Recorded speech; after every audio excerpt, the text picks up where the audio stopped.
Unfaithful wife gives birth to mixed-race baby. Husband rejects paternity. When my wife was 6 months pregnant, we were thrilled to learn we were expecting a boy. We celebrated with a baby shower and made all the necessary preparations for our growing family. With a 5-year-old son already in our lives, we thought we could reuse some of his things for the new baby. When the day of labor arrived, I stood by my wife's side. Having gone through the birthing process before, I felt somewhat familiar with what to expect. However, looking back on my firstborn's growth, I had lingering doubts about whether he was truly mine. Despite those doubts, I was overjoyed when our second son was born. I had married my best friend when I was 29, and we had built a life together. My wife was 27 at the time, and our bond had flourished since the day we met in a park. After being together for 5 years, our first son was conceived shortly after we became intimate. Suspicion of infidelity had never crossed my mind then. However, as he grew, I couldn't ignore the feeling that he didn't resemble me at all. The differences became more apparent, leading me to question his paternity. He didn't resemble anyone in my family, and although my wife had relatives with similar features, our son did not share any resemblance with them either.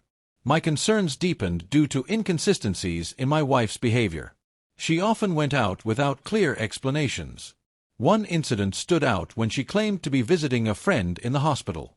I left work early to relieve the babysitter, only to later discover through social media that her friend had actually been on vacation at the time. As I stood in the delivery room, holding my wife's hand while she endured the pain of labor, the atmosphere was filled with anticipation.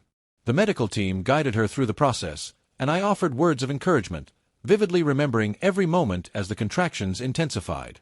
Then, as the final stage of delivery approached, the cry of our newborn son filled the room. But when I laid eyes on him, a wave of confusion washed over me. Something was wrong. His appearance suggested that he was of mixed race. The realization hit me like a ton of bricks, and I stood frozen in disbelief. My wife's grip on my hand tightened, but my mind was spinning. After the medical team left, I tried to regain my composure. The need to confront her was overwhelming, but she was too exhausted from labor. I walked out of the hospital, unable to help her. I left her family to assist her and refused to sign the birth certificate. Seeing her relatives perceive me as the villain, unaware of the truth, was suffocating. Shortly after, I decided to take a DNA test for my 5-year-old son. The results confirmed my worst fears. That moment marked a turning point in my life. I filed for separation from what had become a sham of a marriage. I served my wife divorce papers while she was still recovering from childbirth. My mother and sister, who had helped her out of the hospital, turned hostile when I presented the papers. They called me a deadbeat and an irresponsible father, following me around the house, trying to provoke a reaction. I realized their goal was to incite violence that could be used against me in court. Up until that moment, I had been a devoted father to my wife's son, loving him with all my heart.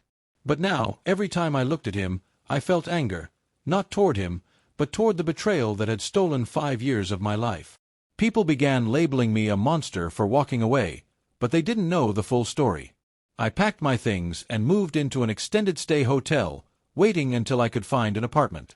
I left everything behind, even the furniture, wanting no reminders of the life I had built with her. Despite my distance, my wife tried relentlessly to guilt me into returning. She even had our 5-year-old call me at odd hours, crying and begging for his daddy to come home. I recognized it as a manipulation tactic designed to break me down. She repeatedly told me I was destroying the family, both online and offline, and every mention of our son came with accusations and shame. People insisted that I had never truly loved him and had been looking for an excuse to leave, but that wasn't the case. Throughout our marriage, my wife had cheated on me multiple times, eroding the trust that held us together. Worse, she used our mutual friends to turn them against me. I was forced to distance myself from many of them as they condemned me for abandoning a child they believed deserved a father, regardless of the truth.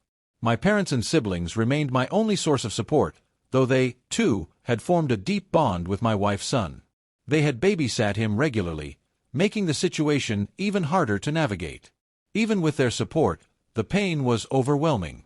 Many people dismissed my emotions, expecting me to man up and continue playing a fatherly role that had been forced upon me. Even after the DNA test confirmed he wasn't mine, I felt pressured to stay in his life. But the weight of maintaining a role built on lies was suffocating. I wasn't abandoning an innocent child. I was acknowledging the painful reality that my marriage had been a deception from the start. I cared for him, but I couldn't continue living a lie. One question lingered in my mind. Why wasn't my wife trying to find the boy's real father? She knew who he was, yet instead of seeking support from him, she was fighting the divorce and pushing for child support from me.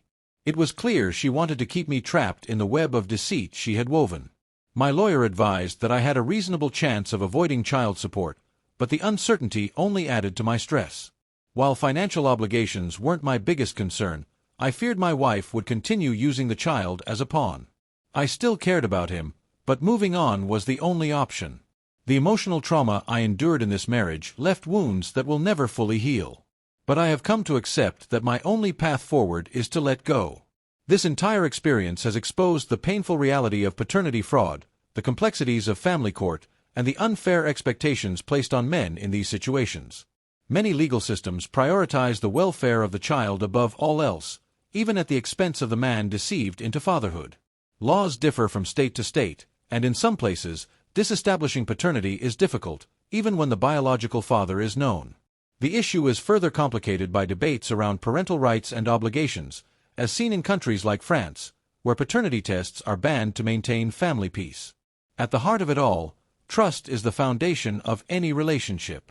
When that trust is broken, individuals should have the right to decide what is best for their own well-being.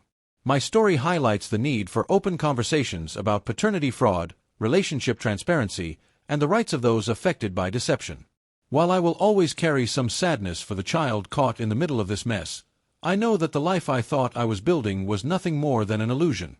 For my own peace, I must move forward.